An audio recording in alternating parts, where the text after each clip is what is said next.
여러분, 탈모약을 먹기 전에 반드시 알아야 할 중요한 사실이 있습니다. 이걸 모르고 시작하면 잘못된 기대를 하거나 괜히 겁먹고 탈모약을 아예 포기할 수도 있어요. 탈모약은 먹으면 다시 머리가 날지, 부작용이 너무 심하지 않을지, 한번 먹으면 평생 먹어야 할지, 많은 분들이 잘못 알고 있는 부분이 많은데요. 오늘 영상에서는 많은 사람들이 오해하고 있지만 꼭 알아야 할 탈모약의 진실 5가지를 알려드리겠습니다. 이 영상을 끝까지 보시면 탈모약을 먹어야 할지 정확한 판단이 가능해집니다. 탈모약을 복용하기 전에 알아야 될 그 첫 번째는 탈모약은 머리가 다시 나는 약이 아니라는 겁니다. 그래서 기대치를 정확하게 설정하는 것이 중요해요. 탈모약을 먹으면 대머리도 다시 머리가 나나요? 정답은 아니요입니다. 탈모약은 새로운 머리를 만드는 게 아니라 남아있는 머리를 유지하는 역할이 큽니다. 탈모약에는 2가지 종류의 약이 있는데요. 피나스테리드라는 프로페시아 계열과 두타스테리드라는 아보다트 계열이 있어요. 피나스테리드는 탈모를 유발하는 DHT 호르몬을 억제해서 탈모 진행을 늦춰주는데요. 두타스테리드는 피나스테리드보다도 더 강력하게 DHT 생성을 억제해줍니다. 하지만 둘 다 완전히 대머리가 된 후에는 효과가 없어요. 임상 연구 결과 피나스테리드를 꾸준히 먹은 사람이 대부분이 탈모 진행 속도가 느려졌어요. 그리고 절반 이상이 머리가 더 굵어지거나 새 머리가 나는 경험을 했습니다. 하지만 완전히 빠진 머리를 되돌리는 건 불가능해요. 결론적으로 탈모약은 지금 있는 머리를 지키는 약입니다. 새로운 머리를 기대하기보다는 탈모 진행을 늦추는 목적으로 복용해야 합니다. 탈모약을 먹기 전에 알아야 될 그 2번째는 탈모약을 먹으면 몸에 털이 빠질까? 즉, 나의 채모에도 영향을 줄까인데요. 일부는 맞고 일부는 틀립니다. 탈모약은 DHT 호르몬을 억제하는데 이 호르몬이 채모 성장에도 영향을 미쳐요.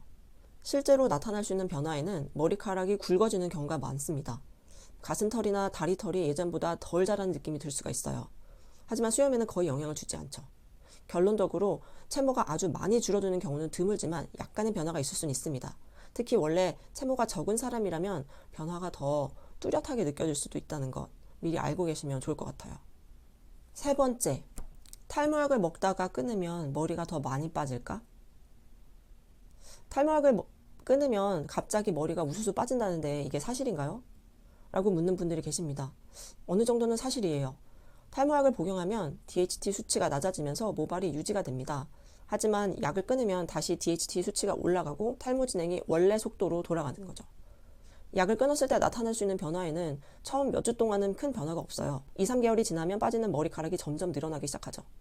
6개월쯤이 되면 약을 먹기 전과 같은 탈모 속도로 돌아가게 됩니다. 그리고 그렇게 1년이 지나면 약을 끊기 전보다 더 빠르게 탈모가 진행될 수도 있어요. 그래서 탈모약을 끊으면 탈모가 다시 진행되지만 더 심하게 빠지는 건 아닙니다. 단 탈모 진행이 멈춰 있었던 시간이 길수록 다시 빠질 때 체감되는 속도가 빠르게 느껴질 수 있다는 거죠. 탈모약을 복용하기 전에 알아야 될 그 4번째는 탈모약을 꼭 하루에 한 번씩 먹어야 될까? 혹시 복용 주기를 좀 조절할 수 있지 않을까 하는 부분입니다. 매일 먹어야 효과가 있는 걸까요? 반드시 매일 먹어야 하는 건 아닙니다. 특히 피나스테리드는 2, 3일에 한 번씩 먹어도 효과가 유지된다는 연구 결과도 있어요. 실제 복용 방식법에 차이가 있는데요. 매일 1mg을 먹으면 가장 확실한 효과를 볼 수가 있어요. 이틀에 한 번 1mg을 먹어도 일부 연구에서는 비슷한 효과가 있다고 보고되기도 해요. 일주일에 2, 3회만 먹으면 탈모 진행 속도를 늦출 수는 있지만 확실한 효과를 장담하기는 어렵습니다. 즉, 매일 먹는 것이 가장 확실하지만 부작용이 걱정된다면 의사와 상의한 후에 복용 주기를 조절하는 것이 좋습니다. 마지막으로 5번째, 탈모약을 먹기 시작하면 평생 먹어야 하나요? 이 부분에 대한 건데요. 탈모약을 끊으면 탈모가 다시 진행되는 것은 사실입니다. 하지만 완전히 끊는 것이 아니라 유지할 수 있는 방법이 있어요. 장기적으로 복용하는 방법에는 처음 1, 2년 동안 매일 복용하면서 탈모 진행을 최대한 늦추는 것이 중요합니다. 이후에는 상태가 안정되면 복용 횟수를 천천히 줄이면서 유지할 수 있는지 체크를 해보는 거예요. 미녹시딜, 영양제, 생활습관 등을 병행하면 의존도를 줄이는 데 도움이 될 수 있습니다. 결론적으로 탈모약을 반드시 평생 먹어야 하는 것은 아니지만 탈모가 진행되는 걸 막고 싶다면 복용 방법을 조절하면서 관리하는 게 중요합니다. 이때 또 중요한 건 기록하고 관찰하는 습관이에요. 그래야 나의 탈모 진행 속도가 어떤지 정확히 판단하는 데 도움이 되죠. 병원에 가서 의사와 상담을 하시더라도 아마 기록하고 관리하라고 조언 주실 확률이 높습니다. 오늘 배운 핵심 5가지를 요약해 볼게요.